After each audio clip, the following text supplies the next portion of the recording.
Olá, meu nome é Marcela, sou da Vivência Clínica. Estamos no nosso VivênciaCast. Bem-vindos. Hoje estamos recebendo o Dr. André Guzmão, médico do trabalho, um amigo nosso, e que vai falar sobre doenças crônicas versus medicina do trabalho. O Dr. André, ele é formado em Pouso Alegre, depois ele passou um tempo no Exército, onde ele já no Exército teve contato com a medicina do trabalho, ele vai explicar melhor. Chegou em Piracicaba em 2008 e está até hoje dentro desta área. Fez a pós-graduação em Medicina do Trabalho e Ergonomia na FAMERP-Faberpiano, né, como eu. E vamos bater um papo sobre essa questão das doenças crônicas na jornada de trabalho do paciente. Doutor André, bem-vindo. Obrigada pelo convite aceito. Um prazer receber você. Gostaria que você se apresentasse um pouquinho mais com detalhes aqui para o pessoal do nosso canal. Bom, obrigado, Marcela, pelo convite. A Clínica Vivência, é um prazer para mim, uma honra estar aqui com vocês.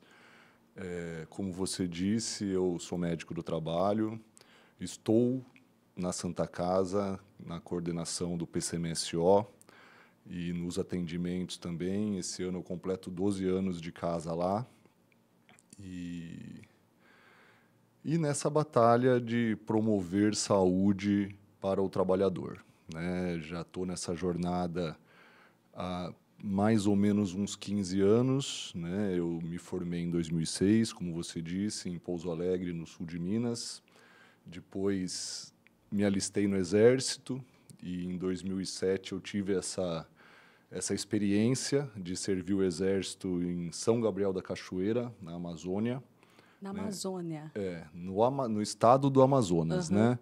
E São Gabriel da Cachoeira é a tríplice fronteira do Brasil, né? Faz divisa com a Venezuela e com a Colômbia, bem lá a cabeça do cachorro, né? Se você atentar ao mapa do Brasil, especificamente ao mapa do Amazonas, você vai olhar e vai falar, aqui é São Gabriel da Cachoeira. É a cabeça do cachorro. Aí eu fiquei lá por um ano, né? Serviço militar obrigatório, como médico, né? Segundo tenente do Exército. E como você disse lá, aleatoriamente, eu fui escolhido pelo comandante do hospital, o major, que era o nosso diretor, para ser o perito da organização militar. Então, eu tinha, né, naquela época, que atender os soldados e militares oficiais e não oficiais, praças, que tinham alguma incapacidade para poder desempenhar as atividades físicas, né, que é extremamente exigido para um militar. Então, esse foi o meu primeiro, mesmo involuntariamente, e ainda a contragosto, ainda naquela época, foi o meu primeiro contato com saúde ocupacional e hoje eu tenho que olhar para isso e entender, de fato, que foi o início da minha trajetória, né? Então, sou grato a isso, inclusive. E eu não pensava em fazer medicina do trabalho. Não era seu objetivo? Não estava... Quando eu me alistei no Exército, o alistamento é obrigatório, né? E quando eu servi o Exército, eu tinha em mente que eu pensava em fazer medicina de família. E eu acho que eu já tinha esse lado de clínica e prevenção, né? Atendimento primário, isso depois da anestesia, né? Por muito tempo achei que fosse ser anestesista. Voltei da Amazônia achando que fosse fazer anestesia de fato. Voltei para fazer, depois que terminou meu serviço militar, 2008, fevereiro de 2008, voltamos para Piracicaba, eu e minha esposa, né? Me casei um pouco depois, mas a gente já estava junto. Pensando em fazer residência em anestesia e, coincidentemente, eu consegui 2 empregos em ambulatório de empresa para ser clínico. É do caminho mesmo. Mais uma vez, a medicina do trabalho cruzou meu caminho, de fato. Te puxando. Comecei, na época, a trabalhar em ambulatório. Eu trabalhei no ambulatório da Dedini e da Cosan, na época, antes ainda não era Raizen, né? Trabalhei por uns 2, 3 anos nesses ambulatórios. Nesse meio tempo, eu decidi me especializar na área. Né? Percebi que já tinha uma demanda importante disso, me identifiquei com as demandas dos pacientes, né? E já estava, de uma certa forma, na área e resolvi aprofundar, de fato, o estudo e o conhecimento da medicina do trabalho. Então, em 2009, eu fiz a pós de medicina do trabalho, foram 2 anos em Rio Preto, né? Eram aos finais de semana. E depois disso, eu fiz mais um ano de pós-graduação em ergonomia e gestão de saúde e segurança no trabalho. Que legal. Então, quando eu terminei essa pós de ergonomia, em 2012, eu já não trabalhava mais nessas empresas, na Cosan e na Dedini, mas já tinha tido experiência em serviços terceirizados nessas clínicas de prestação de serviço de medicina do trabalho, de saúde ocupacional. Já tinha trabalhado também num frigorífico, aqui no frigorífico Angeleri, não sei se eu posso falar o nome Sim, claro, claro.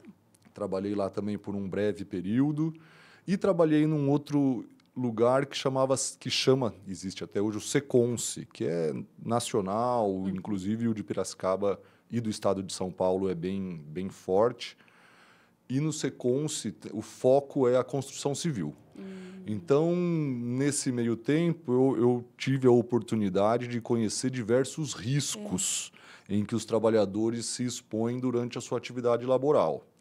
Então, porque são públicos diferentes, né, doutor? Veio o militar, né, um frigorífico, a rede hospitalar depois. Então, são públicos diferentes, né, com desafios diferentes. Desafios diferentes, riscos ocupacionais diferentes e que me trouxeram uma experiência importante nesse acompanhamento. Afinal, metalúrgica, usina sucroalcooleira, né, construção civil, frigorífico.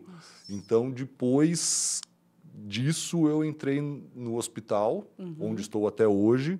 Né? Tenho muito prazer e muita honra de trabalhar onde eu trabalho, e que também é um enorme desafio, né? Trabalhar num hospital de referência, com 1.800 funcionários, que é o que temos hoje, uma média de 1.700, oscila um pouquinho, mas sempre no intuito de promover a saúde do trabalhador. E nesse intuito, para nós tirarmos todas as dúvidas, qual é o papel do médico do trabalho? O que ele faz? Certo. Bom, o médico do trabalho, ele tem a função primordial de promover saúde.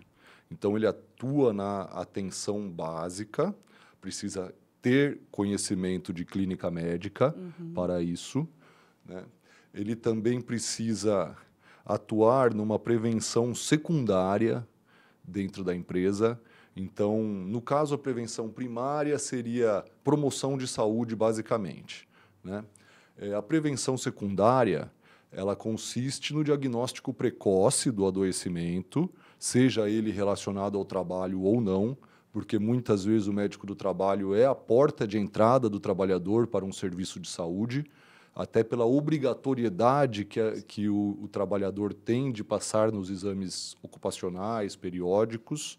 Então, é importante o médico do trabalho estar atento, realizar um periódico bem feito, com anamnese, exame clínico, a análise dos exames laboratoriais, com a finalidade de fazer uma detecção precoce de um adoecimento. Então, na prevenção secundária, o médico do trabalho tem a função da detecção precoce e do tratamento das doenças agudas, basicamente. Quando, porventura, torna-se uma doença crônica, seja ela do trabalho ou não, o médico do trabalho precisa atuar na prevenção terciária com esse trabalhador. Então, seria já um quadro de redução de danos que essa doença, porventura, tenha causado, né, nesse indivíduo, que possa trazer alguma limitação física ou, então, algum ajuste. Então, basicamente, o médico atua na prevenção, seja primária, secundária e terciária. Extrema importância, né? Porque Certamente. foi como o doutor disse, às vezes não tem o acesso a procurar um médico, um exame, mas estando dentro da rotina da empresa, ele é obrigado, né? Por Tem essa lei. por lei, a passar com o médico. Sim. Então, o médico do trabalho, ele é de extrema importância para vários sinais aí de alerta do que esse paciente possa vir a ter, da prevenção, da promoção da saúde. Sim. E dentro das doenças crônicas, da nossa vivência, né, dentro da clínica, nós temos mais as doenças autoimunes, né, como até onde nós nos conhecemos, nos encontros que fizemos discutindo doenças psoriásicas, espondilartrites, Sim. mas uma hipertensão, diabetes, doenças crônicas em gerais, né? Sim. O médico do trabalho, ele tem essa troca com o médico que assiste esse paciente, o especialista, por exemplo, o reumato, o endócrino, vocês têm essa interação, médico do trabalho com o médico do paciente? Precisa ter, né? Para o bem do trabalhador, para o bem do paciente, é importante que haja uma troca de informações, muitas vezes até pela demanda que o médico do trabalho tem, e não é um especialista da área de doenças crônicas inflamatórias, ele precisa ser munido de informações pelo especialista, com diagnóstico, prognóstico, tratamento, para que o médico do trabalho possa avaliar a capacidade laboral do indivíduo. Então, muitas das vezes, esses diagnósticos e essas orientações vêm já num quadro quando um paciente já está mais cronificado, quando já tem alguma limitação importante ou então uma imunossupressão maior.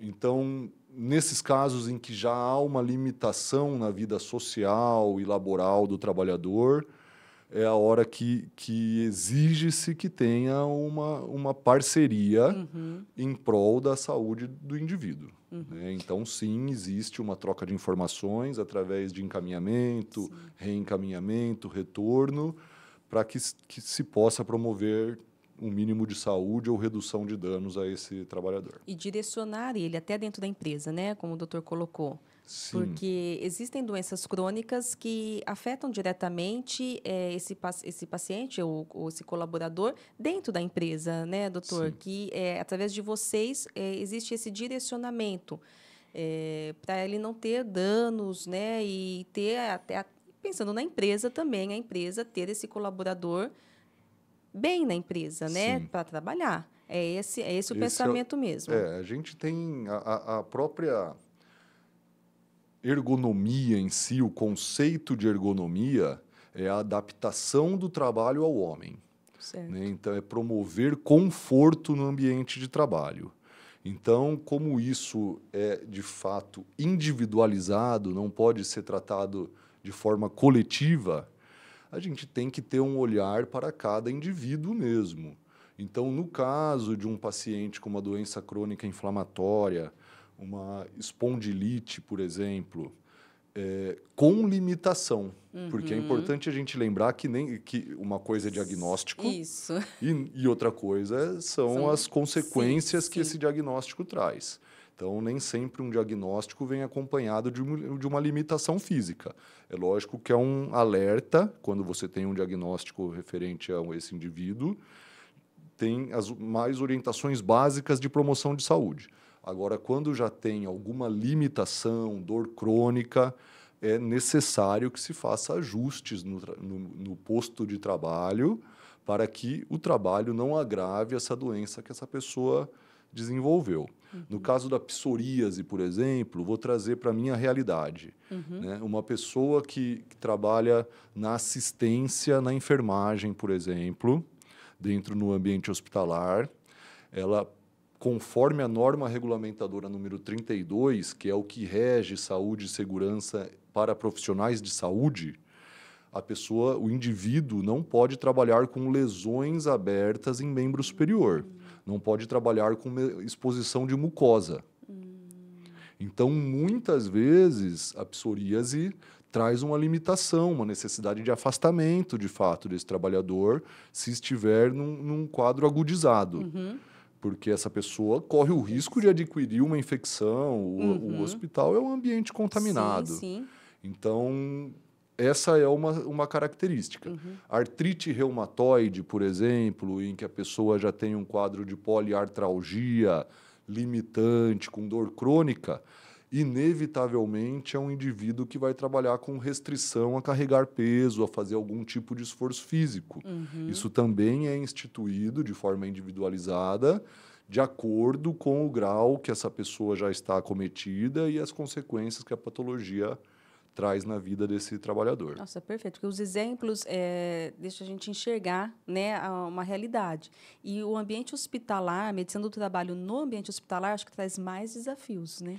A gente está ressuscitando de uma pandemia, né? Essa Tivemos característica também. o impacto que a pandemia trouxe no mercado de trabalho foi imenso, né? Mudou as relações trabalhistas, acelerou a questão do home office, que era algo que estava ainda incipiente, e tornou-se a única alternativa num determinado momento. Agora a gente está retornando para um ambiente híbrido praticamente, né? A geração Z é uma geração que exige flexibilidade. Então, também é algo que o mercado de trabalho, as empresas têm que se adaptar. A mudança das gerações humanas, os estudos mostram que isso é coletivo, né? E num ambiente hospitalar, o impacto que a pandemia trouxe foi absurdo, né? A gente passou por esse risco diário de exposição ao risco biológico, num momento ainda sem conhecimento sobre a doença em si, sem conhecimento sobre as formas corretas de prevenção, o risco de se trabalhar e levar a doença para casa. Então, o ambiente hospitalar em si, de fato, ele traz um impacto na vida da pessoa que o indivíduo precisa ter não é um dom para trabalhar em um hospital, mas, enfim, precisa estar disposto. Sim, sim. Né? Porque são desafios, né? São desafios constantes. Sim. Nem todos os trabalhadores de saúde estão habilitados ou se sentem à vontade para trabalhar no ambiente hospitalar. Então, a saúde proporciona essa diversidade de postos. Né? Você pode trabalhar em clínica, você pode diversos tipos de clínicas. E o ambiente hospitalar é algo que requer uma dedicação intensa, trabalhos noturnos aos finais de semana. E durante a pandemia trouxe esse medo real de morrer dentro do ambiente de trabalho, coisa que no hospital não era uma realidade. Diferente, de repente, de uma construção civil, onde é historicamente o local onde mais tem acidentes fatais por queda de altura, principalmente, né? Então, a pandemia trouxe essa mudança para o trabalhador. O desafio, porque tendo que estar lá, né? Sem opção. Sem opção. Então, assim, o quanto que foi estressante e pesado, né? Porque tem que estar. Tem que estar. É importante, tinha que estar, porque a sociedade dependia disso. Sim. Né? E até o trabalhador tinha esse receio, de fato, de levar essa doença para casa. Então, isso gerou no trabalhador não só o estresse da demanda de trabalho, mas o risco de levar uma doença para casa. Sim. Então, o impacto da pandemia no ambiente hospitalar, a gente até hoje... eu ia até perguntar se ainda tem essa questão. Então, vocês vivenciam ainda resquícios dessa situação. Hoje já podemos dizer que, com o avanço da vacinação, né, a redução dos casos graves, ela diminuiu um pouco. Mas a Covid continua presente, continua levando pessoas a óbito. Então, essa responsabilidade é de todos, é da sociedade. Né? Hoje a gente abaixou um pouquinho a guarda, mas no Brasil, esse ano, a Covid ainda matou mais que a dengue. Então, é algo que a gente ainda tem que ter uma atenção muito importante, tentar evitar a circulação do vírus, né? E isso, dentro do ambiente hospitalar, é algo que é diário. Sim, não dá para baixar a guarda, como o doutor disse. E dentro da rotina, independente, nós acabamos falando do Covid, mas independente disso, a rotina de exames dos colaboradores, né? Existe um parâmetro, independente de ser da construção civil ou hospitalar, dos exames que são realizados, doutor? Sim. A NR7, as normas regulamentadoras, são os parâmetros legais que regem a saúde e segurança no Brasil. Então, a NR7 é a norma regulamentadora que prevê o PCMSO, né? Programa de Controle Médico e Saúde Ocupacional.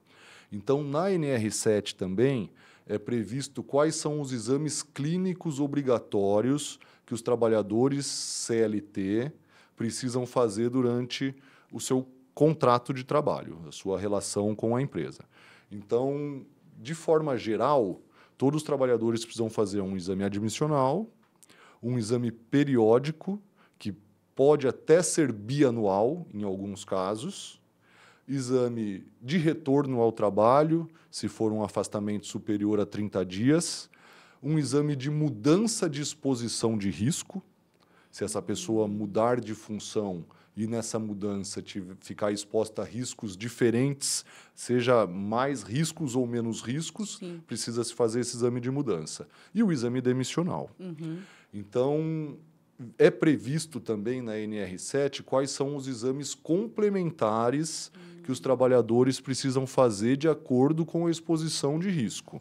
Então, cada empresa, além de ter um PCMSO, precisa ter um PGR, que é o Programa de Gerenciamento de Riscos. Antigamente era o PPRA, né? Mas a mudança da NR9 e da NR1 nessa última atualização que nós tivemos das normas regulamentadoras de 4, 5 anos para cá, impactou bastante essa mudança, mudou até quais eram as normas que regiam cada obrigação e orientação, mas, basicamente, cabe à segurança do trabalho, que é composta por engenheiro e técnico de segurança, fazerem a identificação do risco que esse indivíduo está exposto. Então, esse risco pode ser, se for um risco ergonômico ou um risco de acidente de forma superficial, esse indivíduo ele pode fazer o exame periódico até a cada 2 anos. Então, isso também antigamente se falava, estava descrito que de 18 a 45 anos, sem risco físico, químico e biológico, esse indivíduo, o periódico era bianual. Hoje a norma mudou. Então, a NR7 não fala mais de 18 a 45 anos. Fala de portadores de doenças crônicas. É isso que eu queria chegar. Então, hoje, um portador de doença crônica, mesmo estando entre de 18 a 45 anos e sem exposição a outros tipos de riscos, também precisa fazer um periódico anual. E agora, quando o Programa de Gerenciamento de Riscos identifica que esse trabalhador está exposto a risco biológico ou está exposto a um risco físico, como ruído, por exemplo, exposição a frio intenso, calor, umidade, radiação ionizante, são riscos físicos, ou um risco químico, que aí são inúmeras possibilidades, principalmente na indústria. Aí, alguns produtos químicos, alguns alguns elementos químicos requerem exames específicos. Alguns casos, principalmente quem é exposto a hidrocarboneto, precisa fazer exames semestrais, hemogramas semestrais, mas tem uma lista enorme de exames que, de acordo com o tipo de identificação de risco químico, tem um exame complementar a ser realizado.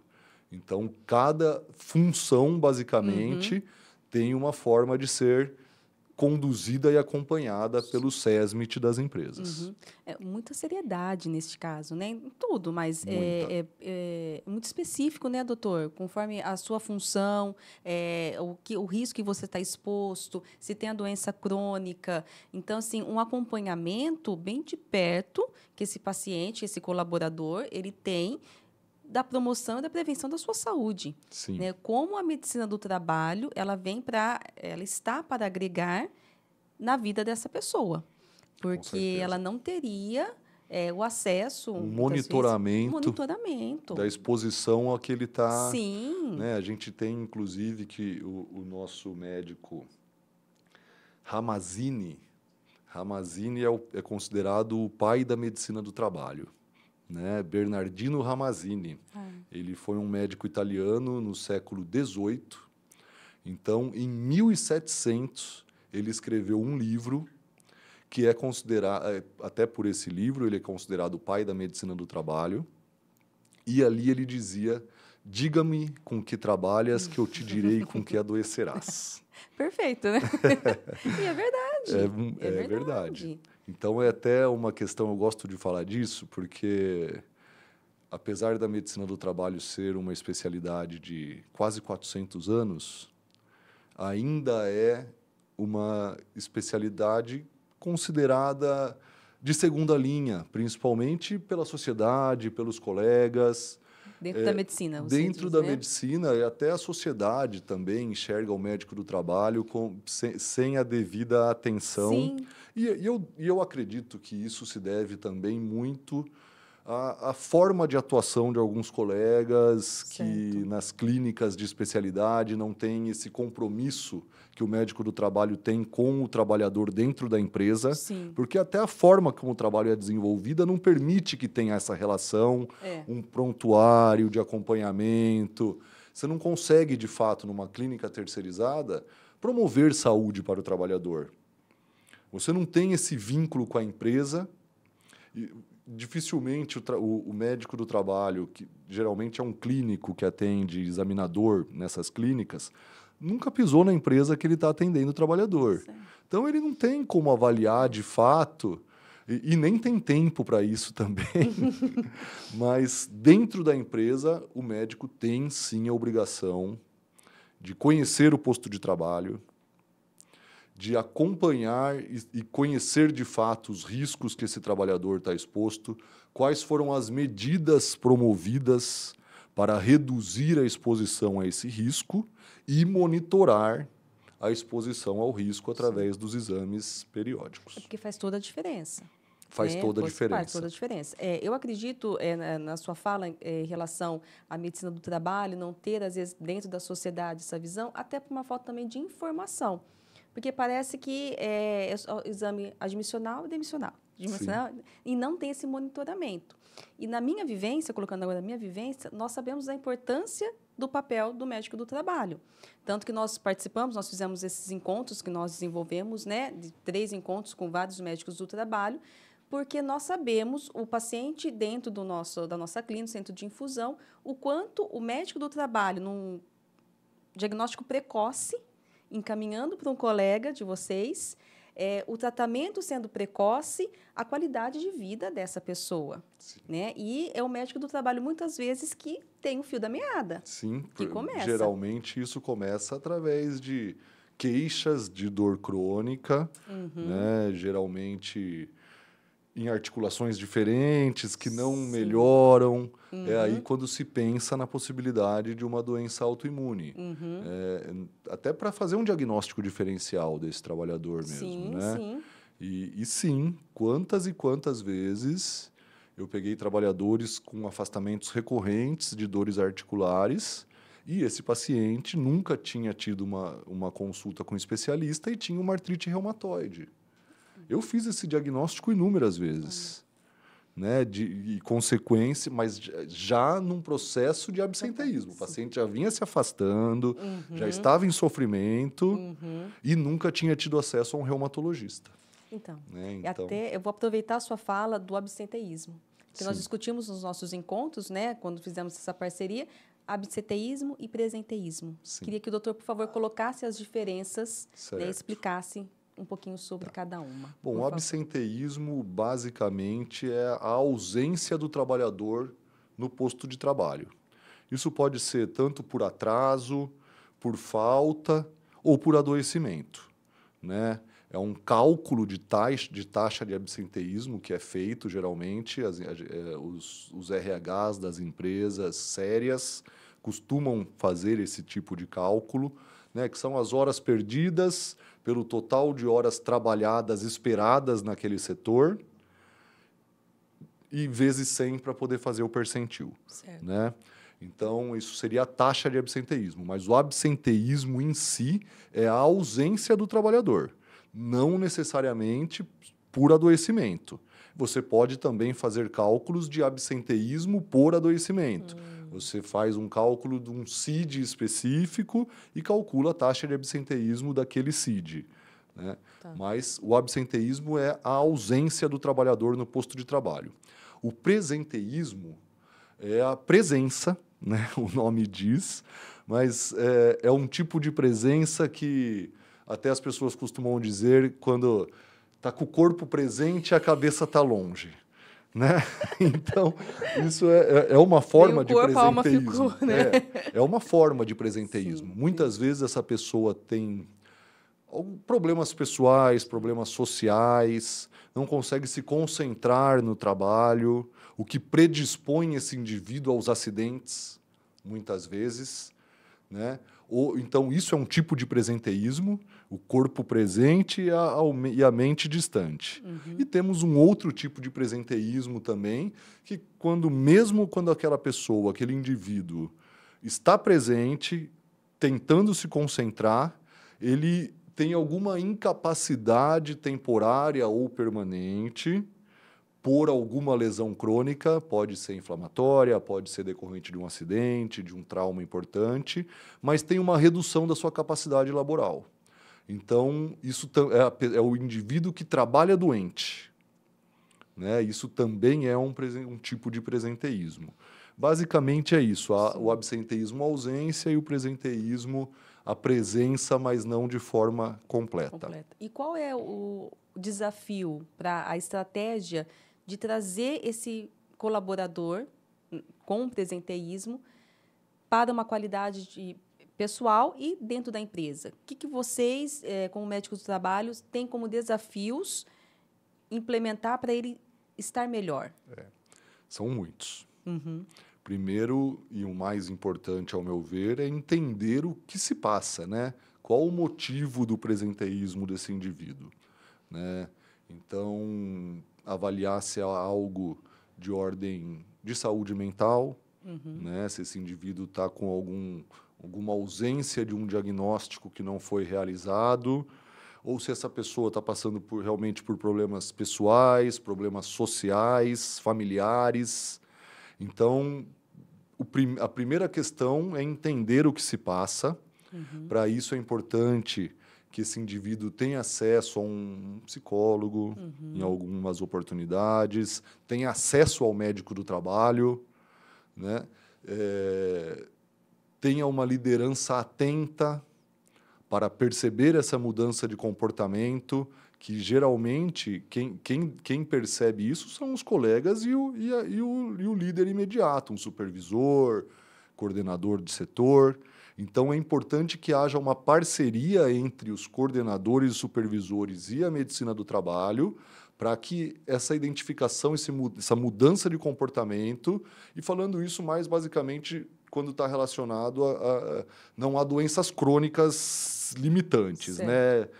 Mais de comportamento, porque quando já é uma alteração, um presenteísmo por reabilitação, isso já está no radar da medicina do trabalho, o posto de trabalho já foi estudado, já foi tentado adaptar, mas cabe, principalmente nas questões do presenteísmo sem doença física, cabe à liderança, ao setor mesmo, o coordenador do setor, estar atento ao seu coordenado. Né? Isso faz todo sentido. Eu vou dar um exemplo de um paciente, uma paciente do nosso centro de infusão, que chegou até nós porque o marido, na empresa, com essa questão do presenteísmo, um excelente funcionário, mas não estava presente na sua totalidade, preocupado com o diagnóstico de uma doença autoimune da esposa, que não era colaboradora. Mas a visão do médico do trabalho, desse presenteísmo, buscou a conversa, buscou descobrir o que estava acontecendo e falou, minha esposa está com uma doença autoimune, não sei onde levá-la, como coordenar. Então, ele auxiliou, não era colaboradora, repito, a esposa do colaborador, porque isso estava afetando a capacidade dele. Sim. E ela se tornou nossa paciente, está em tratamento, e ele relatou isso. Nós, mais uma vez, corrobora com o nosso pensamento de quanto o médico do trabalho consegue captar. Sim. Então, assim, pelo diagnóstico, pelo tratamento da esposa, o colaborador conseguiu retomar, na sua totalidade, a sua função na empresa. Então, é de uma importância extrema. Muito legal essa né? história, viu? Não, isso nos marcou, porque eu falei, mas como você chegou até nós? A gente sempre faz, né? Não, é o meu marido, o médico do trabalho. E o médico do trabalho ligou para a nossa médica assistente para discutir, falou, olha, não acompanho, mas é a esposa dele. Então, foi uma interação que nós, cidade vizinha aqui, em que nós ficamos assim, nossa, que legal, né? Porque isso traz um alento, né? Nossa, que bom que temos bons profissionais que estão preocupados com o todo, né? Porque aquele colaborador ele não estava bem por causa da esposa. O único problema do presenteísmo é que, geralmente, ele só começa a ser percebido quando tem queda na produtividade. Mas acho que foi esse o caso mesmo. Não é só a ausência ou então a sensação de que aquela pessoa está distante, né? Mas é quando impacta na produtividade. Os dados, né? Que a empresa tem o papel disso, né? Vive, né? A empresa vive de produzir. Isso, ela tem o papel dela também, né? Com certeza. Doutora, nós estávamos conversando sobre, antes, né, de entrarmos aqui, sobre os desafios. E você colocou que um dos maiores desafios está sendo, hoje, a saúde mental do colaborador, do trabalhador, né? Queria que você discorresse um pouquinho sobre esse assunto, quais estratégias vocês estão, o que vocês estão identificando, sobre essa questão que é muito importante, que afeta, acho que de uma maneira geral, independente se do âmbito hospitalar ou engenharia civil, tanto, né, que todos nós estamos, né, correndo, né, sobre essa questão, né? Bom, esse certamente é o maior desafio da sociedade hoje, né? A gente tem que a depressão é uma doença incapacitante que gera um prejuízo estimado em $1 bilhão por ano. Muita coisa, né? Então, nós temos no Brasil, por exemplo, os últimos 3 anos, de 3 anos para cá, nós tivemos um aumento de 30% nos afastamentos previdenciários com CIDs relacionados à saúde mental, com sua prevalência entre depressão e ansiedade. Nossa. Então, esse é um desafio que impacta o mundo do trabalho de uma maneira exorbitante. Ainda está se buscando o que fazer para poder reduzir esse impacto, né? E a única estratégia ainda que eu enxergo é investir em saúde mental, né? Alguns estudos nos Estados Unidos dizem que para cada $1 investido em saúde mental, você tem de retorno $5. Só do que você reduz em taxa de absenteísmo. Isso só em prevenção? Se você investir na prevenção, se você contratar um profissional da área que atento e que a empresa promova programas de saúde mental dentro da empresa, o investimento traz retorno. Isso é certo, né? Na nossa realidade, eu posso dizer que a gente está um pouquinho privilegiado, né? Tenho essa oportunidade, na verdade. A gente tem um serviço de saúde mental do trabalhador na Santa Casa. Nossa, que bom. Então, esse serviço ele se iniciou em 2018, né, através da contratação de um psiquiatra que atende exclusivamente os trabalhadores. Então, na época, o primeiro psiquiatra que veio conosco foi o Dr. Arthur Cardoso. Ficou conosco por volta de uns 2 ou 3 anos, se eu não me engano. E nos últimos 3 anos, quem está conosco é a doutora Ana Paula Marquezine, também excelente psiquiatra, ambos são, que já está conosco nesse...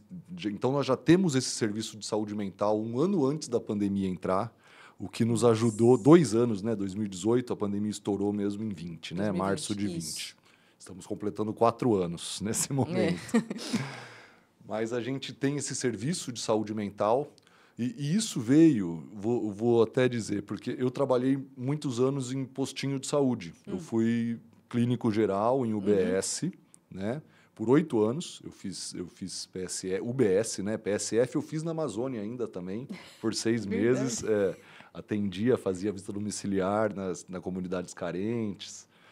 E aqui em Piracicaba eu fiz UBS. Então, eu atendia como clínico, né? E eu percebia a dificuldade que ainda temos isso, mas em se ter um diagnóstico precoce, uma consulta psiquiátrica de boa qualidade, com uma atenção, porque, de fato, o SUS não tem perna para atender essa demanda toda. Então, eu lá naquela função de clínico do postinho, na ponta do iceberg, né, refazendo muitas receitas crônicas, pacientes que não tinham atendimento devido, né? Paralelo a isso, na medicina do trabalho, vendo já em 2018 uma incidência muito grande de crescimento de afastamento por saúde mental, a gente discutiu e concluímos que o que precisava, de fato, era de uma assistência especializada para o trabalhador, para o indivíduo, cuidar, de fato, da sua saúde mental. Então, a Santa Casa entendeu essa necessidade, de acordo com o crescimento dos nossos afastamentos por saúde mental. Então, desde 2018, nós temos esse serviço, eu tenho esse privilégio, né? Tenho muita honra de fazer parte desse serviço. Então, toda semana, a doutora Ana Paula atende na Santa Casa, na sala da medicina do trabalho, na sala que eu atuo, que ela atende, né? Toda quarta-feira à tarde. Todas as semanas que ela atende, nós nos reunimos, a gente faz uma reunião semanal, a gente discute todos os casos que vai passar por ela naquele dia. Eu faço um controle da agenda, né, junto com a nossa secretária lá do setor. E no dia seguinte também eu leio todas as condutas que ela tomou para aqueles 5 pacientes que são atendidos semanalmente. Né? Paralelo a isso, isso veio na época da pandemia, né? Por incrível que pareça, eu tive primeiro um psiquiatra, depois uma psicóloga. Eu ia chegar nisso, e a terapia, né? A Santa Casa, a gente ainda não tinha esse serviço de psicólogo específico para o trabalhador. Nós tínhamos a psicóloga hospitalar, que também dava uma mão, e o plano de saúde, né, para os funcionários que tinham plano, a gente direcionava para os psicólogos do plano. Na pandemia, de fato, a explosão de afastamentos e necessidade de terapia fez com que eu tivesse a oportunidade de inserir na minha equipe também uma psicóloga. Psicóloga do trabalho. Psicóloga do trabalho. Mas ela basicamente faz atendimento, né? Ela faz avaliação dos riscos psicossociais, coletivos, mas o que a gente faz na terapia é acolhimento breve, né? Então, a gente faz um acolhimento daquela demanda inicial, avalia se aquilo foi suficiente. A forma de chegar na psicóloga, eu vou, se você me permite... Por favor, muito são várias, né? Ou ela faz, até pelo conhecimento que ela tem do hospital e dos setores, ela faz ela passa uma demanda que ela mesma consegue captar. As lideranças encaminham diretamente para ela quando percebe que tem uma mudança de humor, de comportamento, ou através do encaminhamento do médico do trabalho. São as 3 formas que o trabalhador chega na nossa psicoterapia. Essa psicoterapia é uma psicoterapia breve, geralmente até 6 sessões, salvo algumas exceções de pacientes que requerem um acompanhamento mais próximo da gente, né? Em alguns casos específicos, mas nesse final da terapia breve, se a nossa psicóloga entender a necessidade de permanecer em terapia, aí a gente encaminha para permanecer em terapia no serviço externo. Assim como no nosso serviço de saúde mental, com o nosso psiquiatra, a função principal é estabilizar o paciente. Então, a gente atende as demandas iniciais, atende os pacientes, já que, principalmente isso no início, quando já tinha paciente muito polimedicado, foi o nosso primeiro foco. Hoje, nós já estamos conseguindo, na prevenção secundária, fazer diagnóstico precoce, indicar tratamento. Mas, quando esse paciente está estável, né, no seu tratamento, a gente encaminha para segmento externo, né, porque a demanda é muito alta. Mas é um serviço Excelente. sensacional, porque assim, né, Total. se a gente comparar com os próprios dados do INSS, que eu comentei que a gente teve um aumento de 30%, nós, em 2023, reduzimos 30%, coincidentemente o mesmo número, mas 30% do nosso afastamento de 2019. Excelente. O nosso absenteísmo por CID-F caiu 30% depois de 4 anos, num momento em que a demanda é crescente no E INSS. 30%. É muita É coisa. muita coisa. É muita. É um serviço de excelência, essa É assistência, né, para o colaborador. De fato porque é uma mão de obra especializada, né, é um atendimento gratuito, porque quem oferece é a empresa, é a Santa Casa que oferece, de alguém que capaz, né, Sim. com título de especialista, e o trabalhador tem esse privilégio, posso dizer isso, Com de ter certeza. acesso a esse serviço.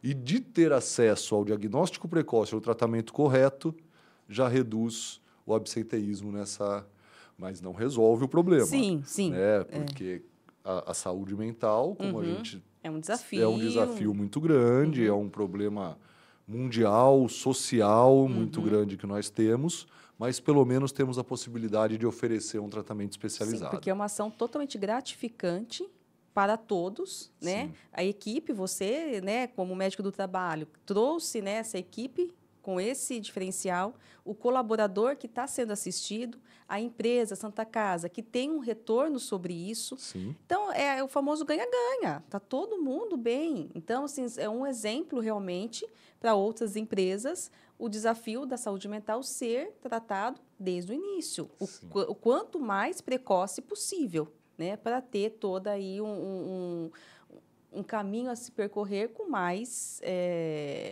bons olhos, né? Não sei, para ter mais, né, um final feliz nessa questão. Sim. Então, eu não conhecia, então, parabéns pelo serviço, Legal, né? obrigado. Porque realmente é um diferencial.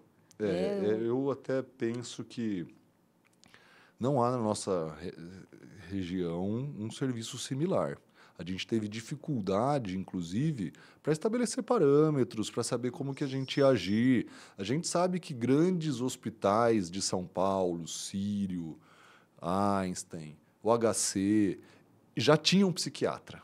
E foi de congressos que eu sabia que havia esse... Mas a gente não teve a oportunidade de fazer um benchmarking lá, entender como era o processo. Mesmo assim, a gente conseguiu estabelecer um parâmetro nosso e hoje, de certa forma, serve de exemplo, de fato, para que as instituições entendam a importância do serviço e olhem para o que a gente já construiu e vejam que a gente, de fato, tem resultado, né? Sim. Porque melhora a qualidade de vida do trabalhador, você melhora a doença mental e isso reflete na produtividade, na redução do presenteísmo, né? Na redução do absenteísmo também, principalmente dos pacientes de saúde mental cronificados, porque aquele agudizado vai continuar, aquele quadro agudo de um diagnóstico novo, alguém que não... Esse quadro vai continuar afastando até se estabilizar. Mas, estando estável, em acompanhamento e bem medicado, você evita a recidiva de novos afastamentos. Excelente. Então, isso sem contar na qualidade de vida familiar, pessoal que essa pessoa tem, porque uma pessoa com a saúde mental afetada impacta na sua família, na sua casa. Todos sentem. Então, Nossa, mas que legal, parabéns. Foram pioneiros, então, né? na nossa trazer região, na região, podemos dizer que sim. Muito bom, parabéns. A gente fica Muito feliz legal. porque não entra, como eu falei, naquele automático, né? Sim. A gente está realmente com a nossa profissão, com a nossa atuação, trazendo o melhor que a gente pode para o próximo. Né? Que isso, né, como utilidade pública e como isso traz retorno, né, para a gente. Doutor, acho que falamos de uma maneira geral, né, da medicina do trabalho, dos desafios. Queria que você deixasse, por favor, uma mensagem, né, para os seus colegas, para os colaboradores, para uma mensagem que você queira deixar aí para todos que estão nos assistindo, por favor. Tá certo. Bom, primeiro, novamente, quero agradecer o convite. É uma honra para mim participar, poder fazer parte da divulgação de boas práticas na saúde ocupacional, né? Algo que eu sempre me dediquei. É importante especializar, estudar, estar atualizado, para que a gente possa promover saúde, que é a função do médico do trabalho. Então, a gente ter abertura para poder falar sobre isso é uma grande oportunidade para mim, é uma honra, de fato, né? É um prazer estar aqui.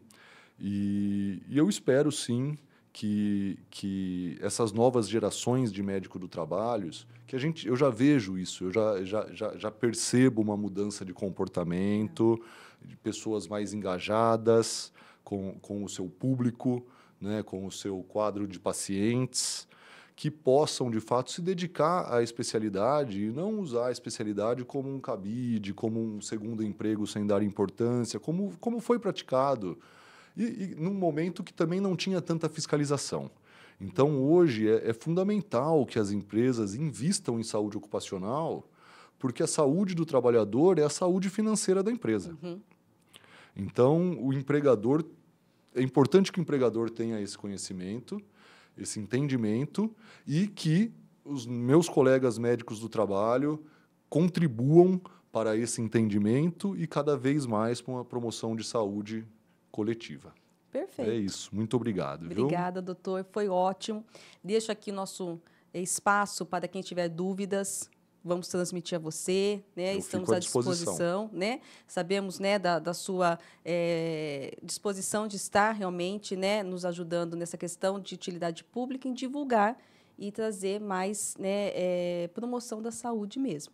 Então, nosso agradecimento. Agradeço a vocês que ficaram conosco e nos vemos em breve. Tchau.